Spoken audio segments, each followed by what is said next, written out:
Hello students, today we are going to start the practice set 2.1 and question 2. Question first आपण study केलेला आहे Pythagorean triplet. तुम्हाला कसं solve करायचं ते पाठवलेला आहे व्हिडिओ. ओके, आता आपण तुम्हाला इथं तो क्वेश्चन सेकंडची फिगर दिलेली आहे पहा. असं म्हटलंय in triangle M N P N Q is perpendicular on M P. N Q हा परपॅन्डिक्युलर एम पी यावर आहे, तर त्याचीही माहिती दे तुम्हाला. हा जो असतो ना परपॅन्डिक्युलर, तो काय असतो तर जॉमेट्रिक मीन असतो. आन्सर काय पाहायचं, याची व्हॅल्यू तुम्हाला दिलेली आहे 9, याची 4 दिली तुम्हाला. एन क्यूची व्हॅल्यू काढायची. N Q means geometric mean find करायचं, length of geometric mean find N Q. Okay, काय अवघड नसते. मी काय म्हणतो पहा, let N Q is perpendicular, हे चिन्ह परपॅन्डिक्युलरच आहे, on M P. M P वर तो परपॅन्डिक्युलर आहे. ओके, मग आपला काय फॉर्म्युला आहे, and therefore N Q is geometric mean. हा एन क्यू काय आहे, तो जिओमेट्रिक मीन आहे. मग काय होणार, पण तुम्हाला फॉर्म्युला माहिती आहे, N Q square equal to M Q into Q P. झालं आन्सर.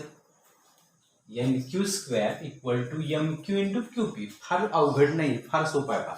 तर इथं हे N Q square equal to काय 9 into 4, therefore N Q square equal to 36, therefore N Q root घ्या, एन क्यू इक्वल टू 6. हे answer. इतकं सोपं त्याचं आन्सर असते. हा बुकमधला सेकंड क्वेश्चन आहे. बुकमधला सेकंड क्वेश्चन आहे. याच्यावर प्रॅक्टिस म्हणून आणि काही एक्झाम्पल्स तुम्हाला देतो, ते पहा कसं. समजा इथं मी 10 दिला, इथं जर 5 दिला, तर तुम्ही कसं करणार, हे एक्स्ट्रा करा. एक्स्ट्रासाठी तुम्हाला देतो. ओके, म्हणजे आता तुम्हाला सॉल्व्ह करून देतो मी. एक्झाम्पल तेच, फक्त ही स्टेप तीच, ही स्टेप तीच असणार आहे. ओके, स्टेप सेमच असणार आहे. ओके, आणि त्याच्यात जॉमेट्रिक मीन ही सेमच असणार. एन क्यू स्क्वेअर हे सेम असणार, फक्त नंबर्स बदलणार. 10 इंटू 5 मीन्स 50. आता याचं रूट निघत नाही, म्हणून रूट 50. आणि या रूट 50चं आपण असं करू शकतो, 25 इंटू 2. 25चं रूट निघतं 5 रूट 2. ह्याला आपण 9th मध्ये शिकलोय. असे सर्डची जी पद्धत आहे ही पद्धत शिकलेली आहे. म्हणजे अशा दोघांची अशी स्पीड अशी करायची की एकाचं रूट निघायला पाहिजे आणि एकाचं नाही निघायला पाहिजे. चला दुसरं एक्झाम्पल समजू. समजा इथं मी तुम्हाला 7 4 दिलं, पुन्हा तसंच येणार.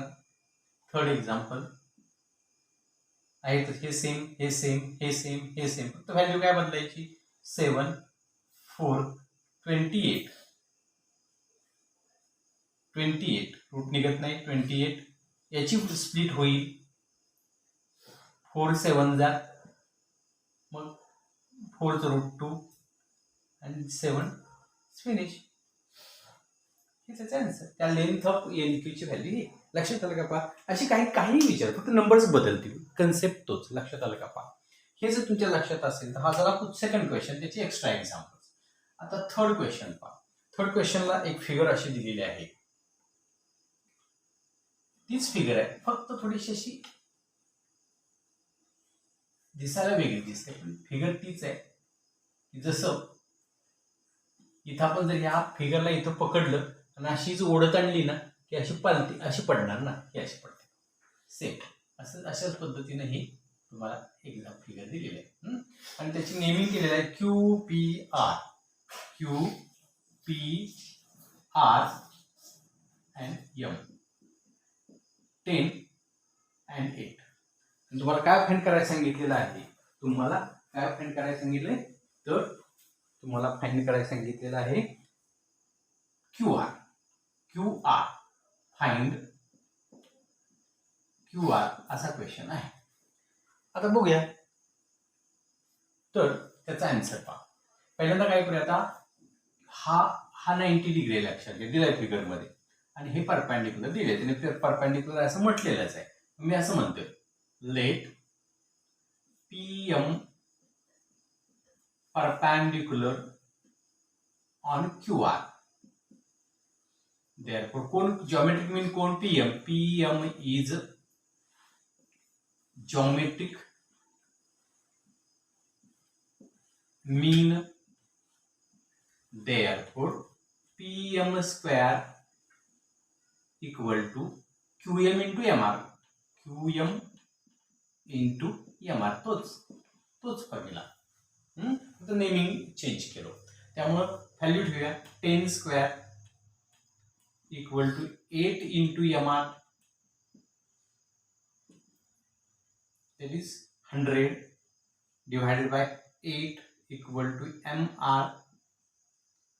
Therefore 8 ने डिवाइड केलं, 8 1 जार 8, 8 1 जार 8, रिमेन 2, 8 2 जार 16, 8 5 जार 40, means MR इक्वल टू 12.5.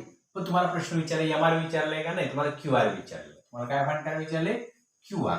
मग QR हा पुढे हा जरा 12.5 मिळाला तुम्हाला, 12.5. मग QR हा QM आणि MR ची ऍडिशन येणार ना, प्लस येणार.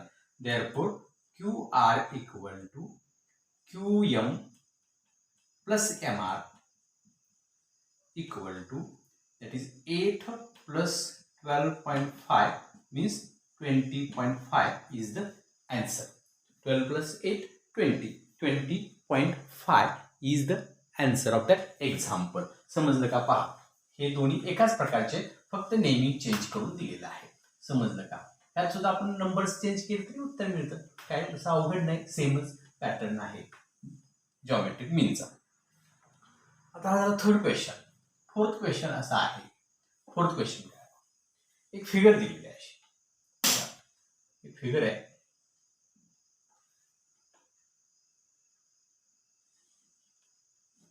फिगर अशी आहे, अशी फिगर आहे आणि SRP SR आणि P अशी फिगर आहे. ओके, इथं तुम्हाला 6 दिलेला आहे, इथं 90 आहे आणि इथं 30 डिग्री दिलेलं आहे. तुम्हाला क्वेश्चन विचारलेला आहे, काय करा, RP and PS find RP and PS. RP and PS या दोन गोष्टी तुम्हाला फाइंड करायला विचारलेल्या आहेत. बघूया आपण कशा फाइंड करायच्या. ओके, तर इथं पहा, इथं काय म्हणतोय बघा, हा जो ट्रायंगल आहे, या ट्रायंगल मध्ये हा 30 हा 90 म्हणजे हा निश्चितपणे 60 असला पाहिजे. ते फाइंड करायला पाहिजे आपल्याला. मी पहिल्यांदा कसं स्टार्ट करतो, 2 मार्कचा क्वेश्चन आहे. पहिला तुम्हाला ते 60 आहे फाइंड करायला पाहिजे. 30 60 90 होतच, पण ते 30 तो 90 हा 60 आहे हे आपल्याला फाइंड केलं पाहिजे. मग काल तुम्हाला जे मी मागच्या व्हिडिओमध्ये सांगितले 30 डिग्रीच्या अपोजिट अँगल, 30 डिग्रीच्या अपोजिट साईड कशी असते, हाफ असते हायपोटेनसच्या, आणि 60च्या अपोजिटची साईड √3/2 हायपोटेनसच्या, हे तुम्हाला सांगितलेलंच आहे. मग आता पहिला काय करतो, इन अ ट्रायंगल, काय ट्रायंगलचं नाव, RSP, काय 3 अँगलची addition 180, angle R plus angle S plus angle P equal to 180 degree. हे आपल्याला माहितीच आहे. मग तुम्हाला माहिती आहे R माहित नाही ना, angle R plus S is 90 degree. आता लक्षात घ्या, हे असं साइन म्हटलं की 90 डिग्रीचं, आणि P म्हटलं की 30 degree, 180 degree. Therefore angle R plus दोघांची addition 120 degree equal to 180 degree. Therefore angle R equal to 180 minus 120 degree. Therefore angle R equal to 60 degree. हे तुम्हाला आपण तोंडीच काढलं होतं, पण ते आपण असं सॉल्व्ह करून काढायचं. हे सॉल्व्ह केल्यानंतर मग आपण फॉर्म्युला मांडायचा, side opposite to the 30 degree is half of the hypotenuse, but side opposite to 30 degree angle is half of hypotenuse. हायपोटेनसच्या हाफ. मग 30च्या अपोजिट कोण आहे, तर SR equal to half of PR. SR equal to half of PR. Therefore, SR equal to, SR ची value तुमच्याकडे आहे, इथे ठेवा 6 हाफ इंटू PR, आणि हाफचा हा 2 इकडे आणला तर PR इक्वल टू, हा डिवाइड इकडे आला 12. तुम्हाला PR ची व्हॅल्यू मिळाली, PR ची व्हॅल्यू 12 मिळाली. आता 30 डिग्री झाल्यानंतर आता आपण 60चा थेरम यूज करू. काय 60चा theorem? And side opposite to 60 degree angle is √3/2 of hypotenuse.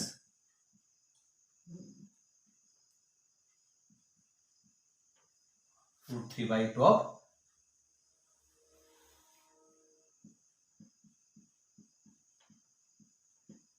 आणि मग आता बघा ना, 60च्या अपोजिट साइड कोण आहे? SP और PS. PS equal to √3/2 of hypotenuse is, that is RP. Value आता RP ची मिळाली तुम्हाला, RP means PR. PS equal to √3/2 into 12, 2 ने डिवाइड केलं तर 6√3 CM. CM जर त्यांनी दिला असेल तर CM म्हणायचं, नसेल तर आपल्याला काय युनिट म्हणायचं. CM काय दिलेलं नाही, नुसतं युनिट म्हटलं तरी चालतं, त्याची लेंथ युनिट. मग ते CM असेल तर CM, नाही तर मीटर असेल तर मीटर, किलोमीटर असेल तर किलोमीटर, काही असू शकतं. आलं का लक्षात? हे त्या एक्झाम्पलचा आन्सर. हा 4th एक्झाम्पल. त्याच्यावर तुम्हाला मी थोडीशी एक्झाम्पल देतो, एक्स्ट्रा म्हणून, इथंच एक्स्ट्रा म्हणून देतो, एक्स्ट्रा एक्झाम्पल. इथं मी फक्त चेंज करतो. हा जो आहे तो 10 घेतो आणि ही आहे तशीच फिगर.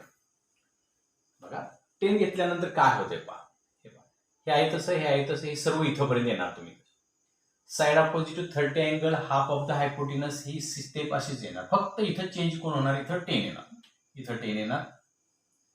10 इंटू 2 20 येणार. PR 20 मिळाला, म्हणजे हे तुम्हाला 20 मिळालं. हे सेम असणार. PS equal to √3/2 RP. RP म्हणजे किती मिळालं तुम्हाला?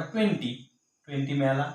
2 ने डिवाइड केला, 10√2. It is answer 10√2. फक्त काय चेंज करायचं आपल्याला? नंबर फक्त चेंज होणार आहे, बाकी काही चेंज होणार नाही. ओके. आता इथं पहा, समजा मला देताना असं दिलं, इथं 16 दिलं, तुम्हाला त्याच व्हॅल्यू फाइंड करायला सांगितले. सेम येणार, हेही सेम येणार. इथं फक्त 16 होणार, 2 इकडे घेतला. पुढचं एक्झाम्पल बघा, नेक्स्ट एक्झाम्पल. 16 घेतला, 32 झाला. हा 32 इथं पुट आउट केला, 2 ने डिवाइड केला, 16√3 इज द आन्सर. आता याच फिगरमध्ये झाले 3 एक्झाम्पल एक्स्ट्रा त्याच प्रकारची झाली. आता याच फिगरमध्ये आपल्याला जर थोडासा चेंज करून दिला समजा, हे पहा, आता इथं हे 60 आपण काढलेलंच आहे. समजा इथं तुम्हाला, इथंच तुम्हाला मी जर का 10√3 दिला, तुम्हाला काय देताना काय दिला होता? हायपोटेनस दिला, आणि तुम्हाला फाइंड करायला काय सांगितला? PS, SR and SP. PS and RS. RS आणि तुम्हाला हायपोटेनस दिलेला आहे, तुम्हाला काय फाइंड करायचं आहे? SP and SR. पद्धतीच हा 30 आहे, हा 60 काढण्यासाठी आपल्याला हीच मेथड यूज करावी लागेल. 30 is opposite to the angle, side opposite to the 30 degree is half of the hypotenuse. तोच पद्धत असणार आहे. फक्त आता आपल्याला नंबरिंग काय दिले ते बघायचं, तिकडे बघायचं आपण काय काय दिलेलं आपल्याला. तर SR फाइंड करायचं आहे तुम्हाला, हाफ इंटू PR तुमच्याकडे माहित आहे 10√2, इथं 10√3 तुम्हाला माहिती आहे, आणि हे 2 ने डिवाइड करा, 2 5 are 10 मीन्स 5√3 युनिट. फिनिश. काय नसते, विशेष काय नाही. आणि PS तुम्हाला माहिती आहे 60च्या अपोजिट आहे, हीच formula. PS equal to √3/2 into 10√3 आरपीची व्हॅल्यू तुमच्याकडे आहे. 2 ने डिव्हाइड केलं की तर 2 1 जा 2 5 जा हे 5 झालं तुमच्याकडं आणि हे √3 फक्त 3 हे झालं 15 युनिट. फिनिश. समजलं का? काही अवघड नाहीये. Very simple. अतिशय सोपं आहे. लक्षात. समजा इथं आणखीन तुम्हाला दिलं हे तर इथं जर तुम्हाला सांगितलं ह्या 20 जर तुम्हाला जर का हायपोटेनस 20√3 दिलेला आहे आणि फाइंड करा म्हटलं RS आणि PS. पुन्हा नवीन एक्झाम्पल झालं. हे सेम इथं फक्त मी 20√3 ठेवणार आहे. 20√3 त्यामुळे 2 ने डिव्हाइड केल्यावर काय होणार 10√3. समजलं का? आहे तसं काही नाही चेंज. हे आहे तसं ते 2 सेंटेन्सेस पाठ करून ठेवा आणि हे ते 2 रिलेशन्स लक्षात ठेवा कसं तयार केले. इथं आपण 20√3 ठेवणार. 20√3 2 1 जा 2 10 जा 20 10 √3 into √3 हे 10 आणि √3 into √3 3 10 into 3 30. It is the unit. It is the answer. समजलं का? हे जर तुमच्या लक्षात आलं असेल तर आपण पुढे जाऊया. ही एक्स्ट्रा एक्झाम्पल झाली. थर्ड त्या एक्झाम्पल नंबर 4 ची ही एक्स्ट्रा एक्झाम्पल तुम्हाला मी दिली. आता हे झाल्यानंतर फिफ्थ एक्झाम्पलकडे आपण जाऊया. त्याच एक्झरसाइज मधील फिफ्थ एक्झाम्पल.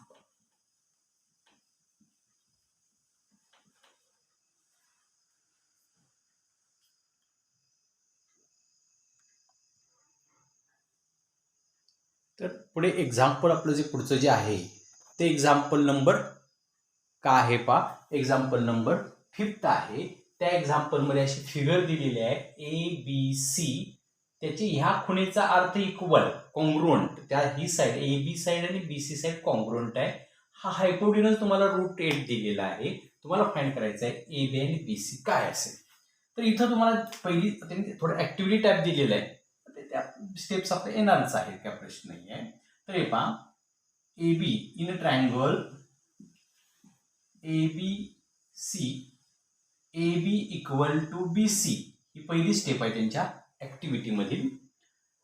आता इथं मला सांगा हा अँगल आणि हा अँगल किती असणार तर 45 डिग्री असणार आहे. तो कसा काढणार तर समजा या ही साइड आणि ही साइड सेम आहे. याच्या समोरचा अँगल आणि याच्या समोरचा अँगल सेम असणार आहे. हा 90 आहे. 90च्या हाफ म्हणजे 45 डिग्री. म्हणजे त्यांनी असं विचारलेलं आहे अँगल BAC काय. अँगल BAC काय आहे असा क्वेश्चन विचारलेला आहे. पण ते आपल्याला तसं नाही डायरेक्ट सांगता येणार. आपण काय करूया मगासारखा angle A plus angle B plus angle C. आता हा एक्स असेल तर हा सुद्धा एक्सच असणार कारण अपोजिट साईडचा अँगल सेम असतात. म्हणजे सेम साईडच्या समोरचे अँगल सेम असतात हे लक्षात घ्या आपण. त्यामुळे इथं आपल्याला फिल इन द ब्लँक्स भरताना आपल्याला हे सॉल्व्ह करावं लागेल. Angle A plus angle B plus angle C equal to 180 degree हे आपल्याला माहितीच आहे. त्यामुळे आपण काय करणार तर A is x, B is 90 degree and C is x equal to 180 degree. Okay. x plus x 2x 90 degree transfer केला की 180 मायनस 90 90.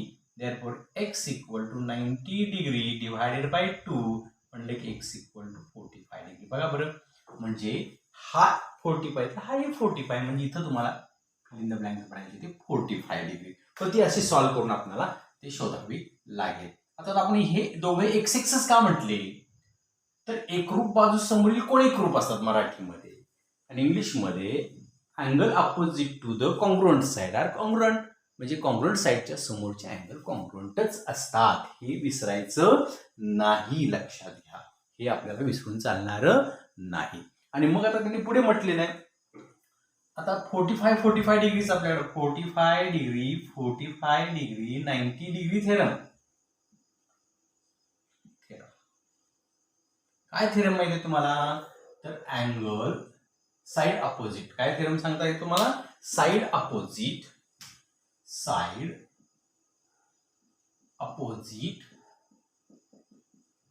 टू 45 डिग्री अँगल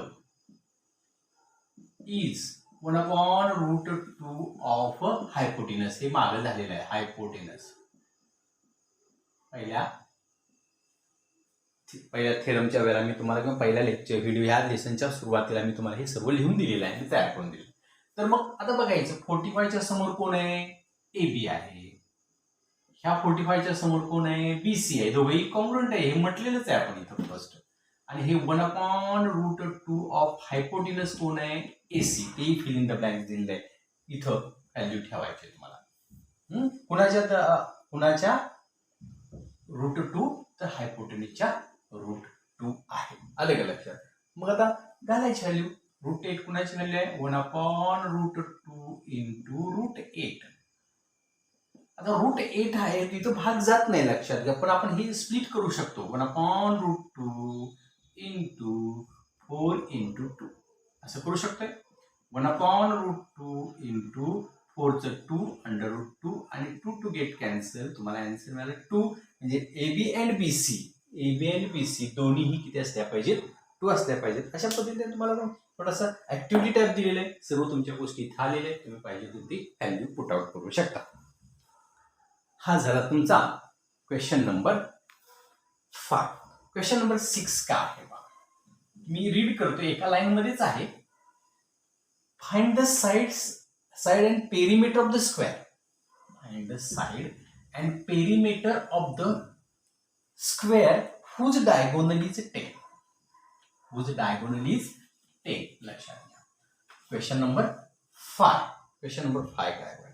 एका स्क्वेअरचा, क्वेश्चन नंबर 5, एका स्क्वेअरचा, square means having 4 sides congruent.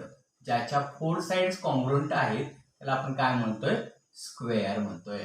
आणि मी इथं square काढलेला आहे पहा. हा स्क्वेअर त्याच्या 4 साइड काय असतात? कॉन्ग्रुएंट असतात. म्हणजे हा ABCD जर का स्क्वेअर असेल त्याचा डायगोनल तुम्हाला 10 दिलेला आहे. डायगोनल काय दिलाय?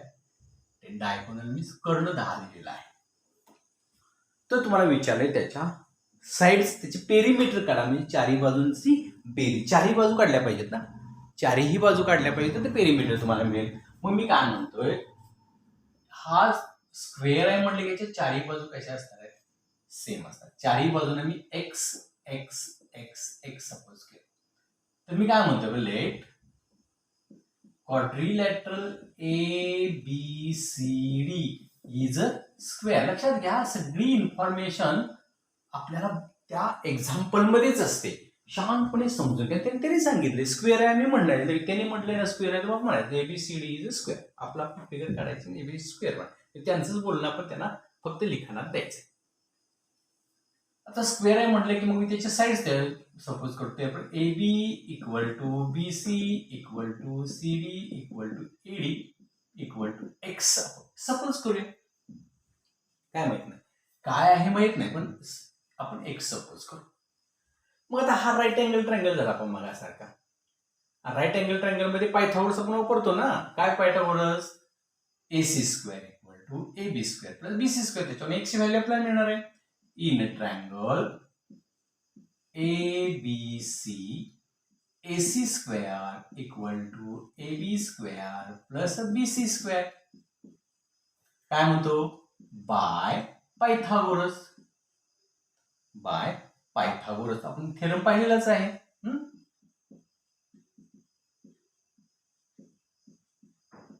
चल व्हॅल्यू पुट आउट करू आपण. Here 10 square, here x square, here x square, 100 equal to 2x square. 2 divide आणला इथं तर 50 मिळाला. x square रूट घेतला आपण. x equal to √50 by taking square root. Square root आपण घेतलं. आता हे असंच ठेवून चालणार नाही, म्हणून आपण मग काय केलं तसं 25 इंटू 2 करायचं म्हणजे 50 आणि 25चं रूट करायचं. 5√2 CM. म्हणजे ही प्रत्येक साइड x ची व्हॅल्यू 5√2 आली. मी प्रत्येक साइड, ही साइड 5√2 5√2 5√2 5. आणि मग तुम्हाला माहिती आहे perimeter of a square is the sum of all sides of the square. सगळ्या साइडची सम केली की तुम्हाला काय मिळतंय, तर त्याचा पेरिमीटर मिळतो. हे सर्वांना माहितीच आहे. मग मी काय करणार, तो फॉर्म्युलाच माहिती आहे. Therefore perimeter of square equal to 4 into side. फॉर्म्युलाच आहे ना आपला, 4 इंटू साइड. आणि स्क्वेअर एरिया म्हणलं तर साइड स्क्वेअर, फक्त लक्षात घ्या. एरिया म्हणलं की side square means 4 into side तुमच्याकडे आहे 5√2. साइड दिली नाही. आणि मग त्यांचं मल्टिप्लिकेशन 20√2 cm हे तुम्हाला आन्सर. आणि इथं जर तुम्हाला जर विचारलं त्याचा स्क्वेअर विचारला, त्याचा जर काय एरिया विचारला, समजा आणखी एखादं पुढे वाढवलं तुम्हाला, find the area of square म्हटलं तर याचा स्क्वेअर करायचा किंवा याचा स्क्वेअर करायचा. √50चा स्क्वेअर 50 आन्सर आहे. साइड स्क्वेअर फॉर्म्युला काय, area of a square is side square. साइडचा स्क्वेअर, जी साइड आली आहे तुमचं जे आन्सर आलेलं आहे त्याचा काय करायचा, स्क्वेअर करायचा, म्हणजे तुम्हाला त्याचं आन्सर मिळते. समजलं तुम्हाला. हे जर तुमच्या लक्षात आलं असेल तर आपण थोडंसं पुढच्या एक्झाम्पलकडे आपण जाऊया. ओके, आता आपण पुढचं एक्झाम्पल नंबर 7 तुम्हाला कसं सॉल्व्ह करायचं सांगतो. हे बघा, इथं फिगर दिलेली आहे. EFD इथं 90 डिग्री आहे, इथंही राईट अँगल आहे. आणि हा जो GF जो आहे ना, हा जो GF आहे ना, हा परपॅन्डिक्युलर आहे कुणावर, या हायपोटिनसवर, ED वर. म्हणजे GF इज और FG is perpendicular on ED means it is a geometric mean. Okay, मग मी काय म्हणतोय पहा, आन्सर मध्ये in triangle EFD that FG is perpendicular on ED वर परपॅन्डिक्युलर आहे असं मी म्हणणार. आणि मग त्यामुळे काय म्हणणार, तर GF therefore GF मगासारखं पहा, GF इज मगाशी एक्झाम्पल नाही का सॉल्व्ह केली तसं, GF इज जॉमेट्रिक मीन आहे. त्यामुळे काय होणार, GF चा square equal to GE into GD. हे आपण जॉमेट्रिक मीनच्या प्रमाणे ह्याचा स्क्वेअर लक्षात घ्या, ह्याचा स्क्वेअर इक्वल टू हे इंटू हे. कोण हे इंटू हे म्हणे, काय इंटूला काय फरक पडत नाही, मागे पुढे चालते, त्याचा काय एवढा विषय येणार नाहीये, लक्षात घ्या. आणि मग GF equal to GE into GD. मग व्हॅल्यू पुट आउट करूया. 12 चा square equal to GE into 8. इथं पहा 144 डिवायडेड बाय 8, तो डिवाइड इकडे आला, इक्वल टू GE. आणि मग 8 ने डिवाइड केलं की 16 येईल, 16 equal to GE. Therefore GE equal to काय तुम्हाला काय मिळाला, तर 16 काय मिळाला, GE इक्वल टू 16. बघा 8 ने डिवाइड केले बरोबर, 8 1 जा 8 रिमेन 6, 8 1 जा 8 रिमेन 6, 8 8 जा 18 इक्वल टू GE मिळालं. तुम्हाला GEची व्हॅल्यू काय मिळाली, 18. म्हणजे पहिला आन्सर तुम्हाला मिळालेला आहे. लक्षात आलं का, पहा. आता हे झाल्यानंतर आपल्याला दोन व्हॅल्यूज काढायचे, त्यासाठी दोनदा पायथागोरस यूज करायला पाहिजे. दोन ट्रायंगल घ्यायचे, दोनदा पायथागोरस यूज करायचा. तर कसा पहा, हा ट्रायंगल घ्या, FGD इन ट्रायंगल FGD. हा ट्रायंगल म्हणजे इथं 90 डिग्री असणार ना, याच्यात पायथागोरस यूज करा. पायथागोरस यूज करून चालते, किंवा एरिया तो ट्रायंगलचा जो फॉर्म्युला आहे ना आपला सिमिलर ट्रायंगलचा, area of a similar triangle, तोही यूज केला तरी चालतो, पायथागोरस यूज केला तरी चालतोय. FGD मध्ये मला सांगा, हा 90 म्हणले की हायपोटेनस हा असणार, म्हणजे DF square equal to GD square plus GF square by Pythagoras. समजलं का. व्हॅल्यू पुट आउट करूया आपण. DF म्हणजेच FD, DF square equal to GD square means 8 square plus 12 square means DF square equal to 64 plus 144. therefore df square equal to यांची addition करू 8 0 8 0 208 याची value काय आली 208 म्हणजेच df इक्वल टू याचं रूट जर आपण जर घेतलो तर रूट 208 cm असेल तर cm म्हणायचं नसेल तर काय प्रॉब्लेम नाही युनिट म्हणायचं काय म्हणायचं युनिट.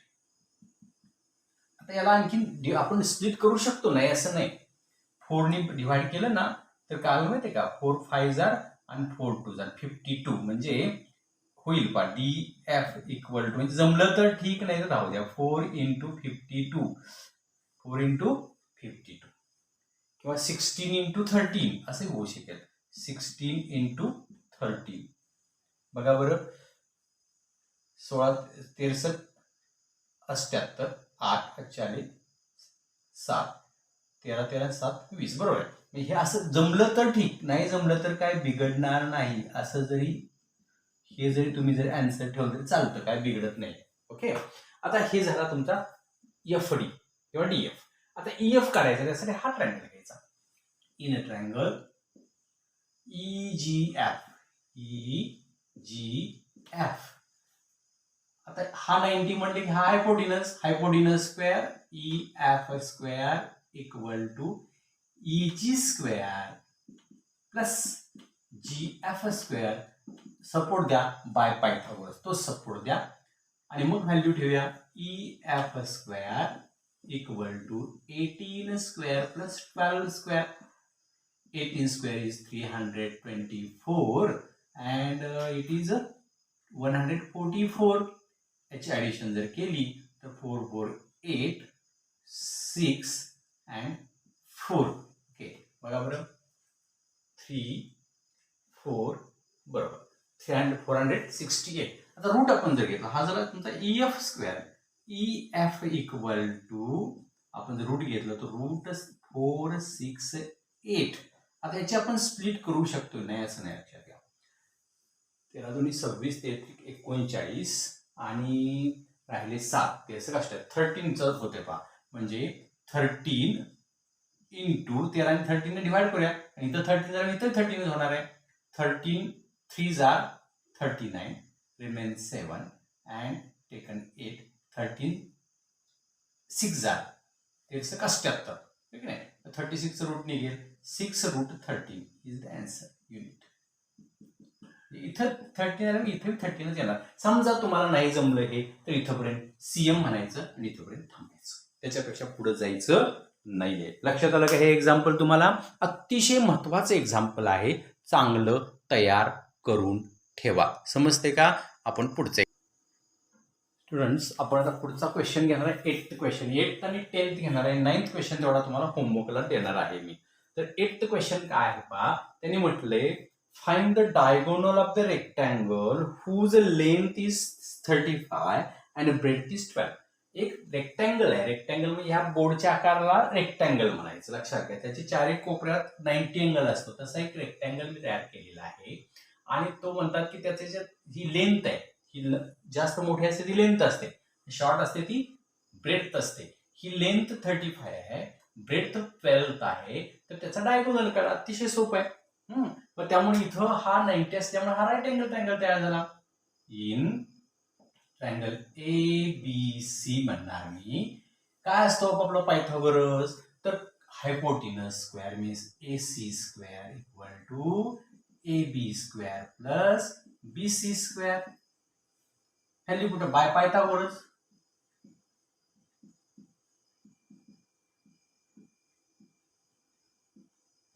आणि मग व्हॅल्यू ठेवूया आपण AC square equal to AB is 12 square plus BC is 35 square.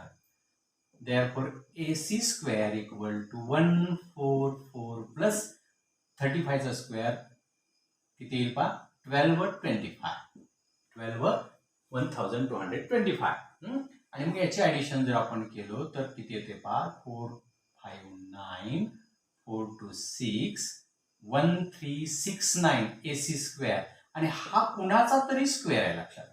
तर कुणाचा स्क्वेअर आहे बरे असेल बरं तर तो 35च्या पुढेच असणार ना कोणाचा तर 37चा स्क्वेअर असणार. तर कुणाचा 30 स्क्वेअर करून बघा, 37 इंटू 37 करून बघा, ते बरोबरच 1369 येणार आहे. Therefore AC equal to 37 root घेतला आणि मग हा झाला तुमचा डायगोनल. देअरफॉर हे आन्सर झालं. देअरफॉर डायगोनल ऑफ रेक्टँगल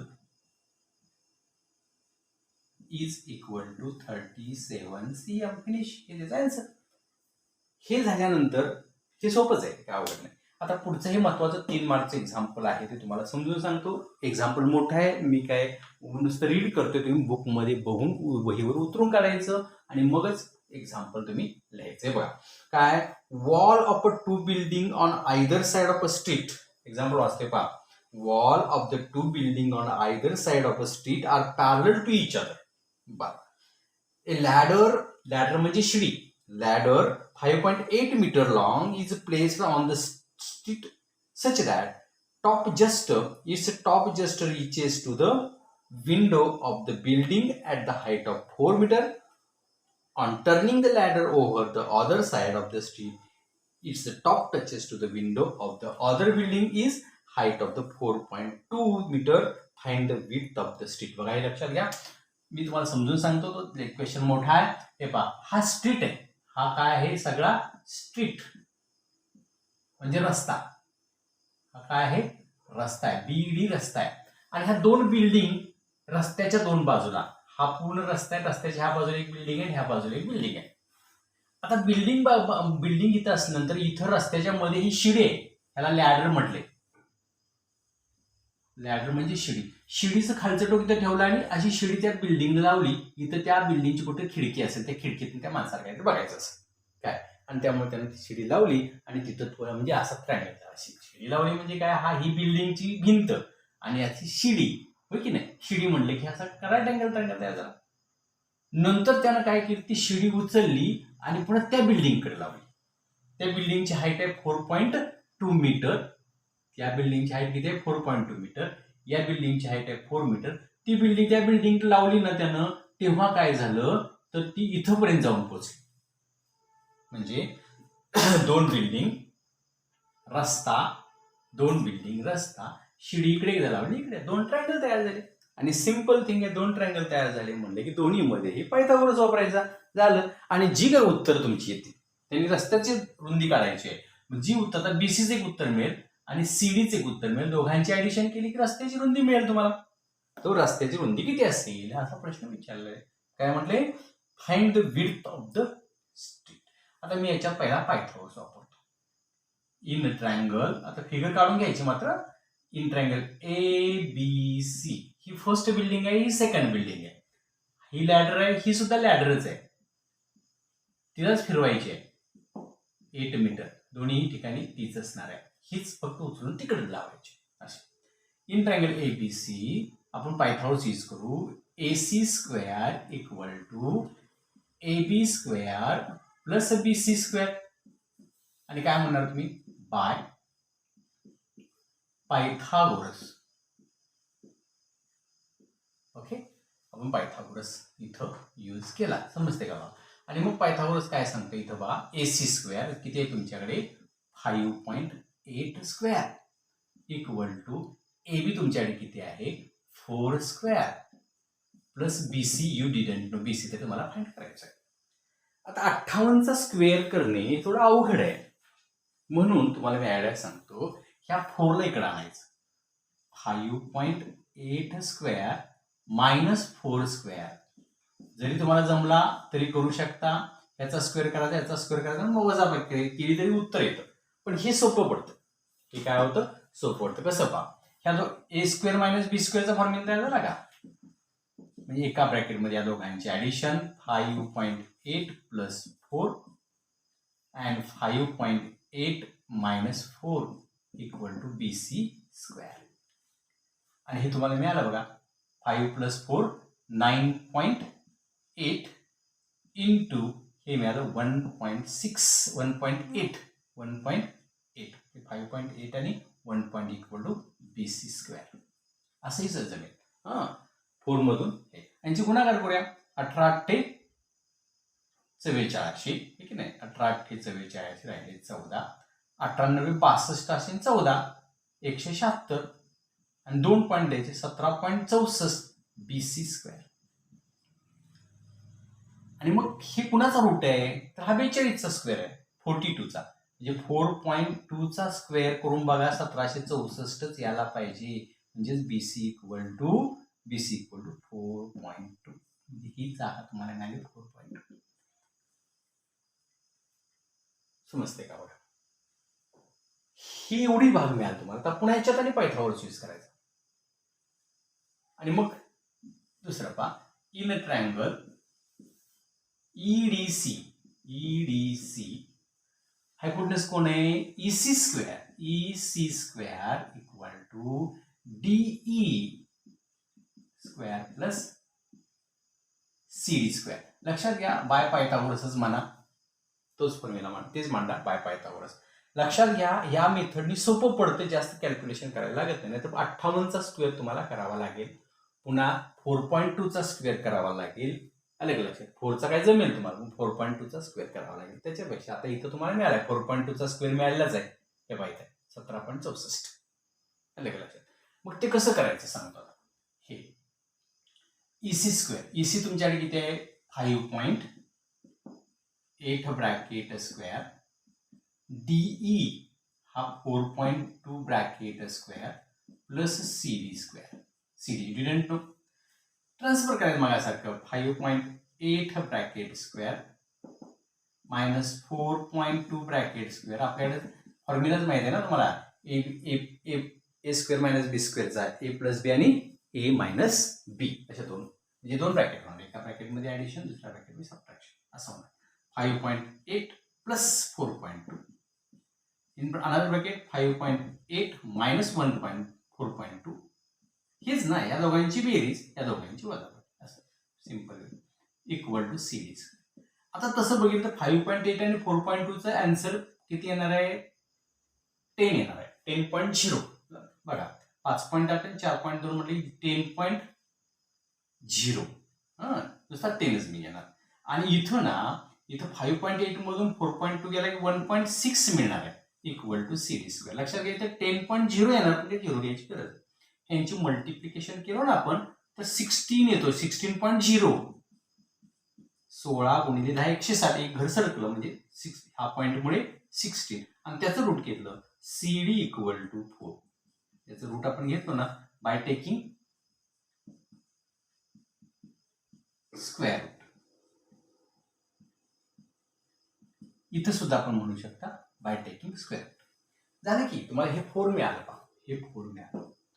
आता 4 मिळालं CD, BC मिळाला 4.2. पूर्ण रस्ता किती झाला 4 आणि 4.2, 8.2चा रस्ता झाला. म्हणून मी करणार देअरफोर या दोन स्टेप नंतर विड्थ ऑफ स्ट्रीट, रस्त्याची रुंदी, या दोघांची बेरीज BC plus CD equal to 4.2 plus 4 means 8.2 मीटरचा रस्ता असला पाहिजे. आणि इथं तुमचा 2.1 कम्प्लीट झाला. एक एक्झाम्पल ठेवले तुमच्यासाठी 9th एक्झाम्पल, तेवढं होमवर्क करा म्हणजे तुमचं हा पॉईंट संपेल. ओके.